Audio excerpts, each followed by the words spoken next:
আসসালামু আলাইকুম। আজকের বিশ্ব সংবাদে নিয়ে এলাম এক ঝলক তথ্য। একদিকে ভেনেজুয়েলা, কিউবা, রাশিয়া, পোল্যান্ডে তেল ও অর্থনৈতিক সংকট, আর অন্যদিকে অদম্য ইরানে উদযাপিত হচ্ছে ইসলামী বিপ্লবের ৪৭তম বার্ষিকী। বিদ্যুৎ বিভ্রাট বলেন, জ্বালানি সংকট বলেন, আর নিষেধাজ্ঞা সবই মানুষের জীবনকে প্রভাবিত করেছে। কিন্তু প্রতিটি সংকটের মাঝেও চলছে উৎসব, সমাবেশ এবং খাদ্য উৎপাদন। রুটি থেকে রাজনীতি, সবই আজকের আলোচ্য বিষয়। আসুন এক নজরে দেখি আজকের বিশ্ব কোন পথে এগুচ্ছে। প্রথমেই যাই ভেনেজুয়েলার তেল বিপর্যয়ে।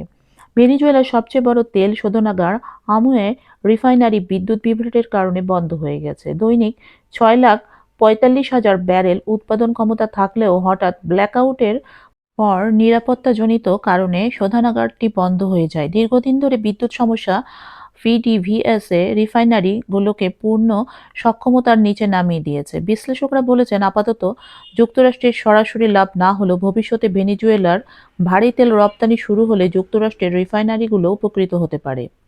এবারে রাশিয়া পোল্যান্ডের খবর। রাশিয়া পোল্যান্ডের তেল রপ্তানি নিষেধাজ্ঞার ফলে রপ্তানিতে পিছিয়ে পড়েছে রাশিয়া। এ সুযোগে পোল্যান্ডের অর্থনীতি ফুলে ফেঁপে উঠেছে। মোট রপ্তানির মূল্যে পোল্যান্ড $৩৭৭ বিলিয়ন রাশিয়াকে ছাড়িয়ে গেছে। রুশ তেলবাহী জাহাজগুলো সিঙ্গাপুর ছাড়িয়ে চীনের বন্দরে যাচ্ছে, কারণ মার্কিন চাপে ভারত রাশিয়ার তেল কেনা বন্ধ করতে পারে। এভাবে বিশ্ববাজারে নতুন ধারা তৈরি হচ্ছে। কিউবার জ্বালানি সংকট। মার্কিন অবরোধের কারণে কিউবায় তীব্র জ্বালানি সংকট দেখা দিয়েছে। দেশ জুড়ে লোডশেডিং কখনো 15 ঘন্টা পর্যন্তও চলছে। তেলের অভাবে মানুষ বাধ্য হয়ে কাঠ বা কয়লায় রান্না করছেন, যদি তা কেনার সামর্থ্য থাকে তবেই। শুধু রান্না নয়, বিদ্যুৎ উৎপাদনের জন্য অনেক কিউবান অস্থায়ী উদ্যোগ নিতে বাধ্য হচ্ছেন। অবরোধের প্রভাব জীবনযাত্রার উপরও খুব স্পষ্ট। এদিকে ইউরোপ এখন ভাবছে, যদি মার্কিন একাধিপত্য অস্ত্র হিসেবে ব্যবহৃত হয়, তাদের নিজস্ব পেমেন্ট ব্যবস্থা দরকার। ইউরোপিয়ান পেমেন্টস ইনিশিয়েটিভের প্রধান জানান, আমরা অত্যন্ত নির্ভরশীল, আমাদের নিজস্ব দ্রুত পদক্ষেপ দরকার। এদিকে ইরান ও পারমাণবিক সমস্যার সমাধান কেবল কূটনীতির মাধ্যমে সম্ভব বলেই মনে করেছেন ইরানের পররাষ্ট্রমন্ত্রী আব্বাস আরাকচি।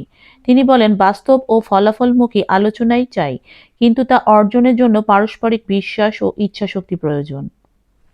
এদিকে তুরস্কর পররাষ্ট্রমন্ত্রীকে প্রশ্ন করা হয়, ইরানের শাসন ব্যবস্থা কি বিমান হামলার মাধ্যমে উৎখাত করা যেতে পারে?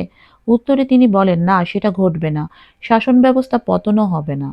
এদিকে ইরানের ইসলামী বিপ্লবের ৪৭তম বার্ষিকী উপলক্ষে আগামীকাল ইরানব্যাপী ১৪০০টিরও বেশি শহরে সমাবেশ অনুষ্ঠিত হবার কথা। প্রায় ৭৭০০ জন দেশি বিদেশি সাংবাদিক এই ঘটনাগুলো কভার করবেন বলে একজন কর্মকর্তা জানিয়েছেন। আপনারা ভিডিওতে দেখতে পাচ্ছেন ইসলামী বিপ্লবের ৪৭তম বার্ষিকী উপলক্ষে আজাদি টাওয়ার বিভিন্ন ধরনের কালার দিয়ে সাজানো হয়েছে। এতে ইরানের ফ্ল্যাগ দেখা যাচ্ছে, তো বেশ সুন্দর দৃষ্টিনন্দন।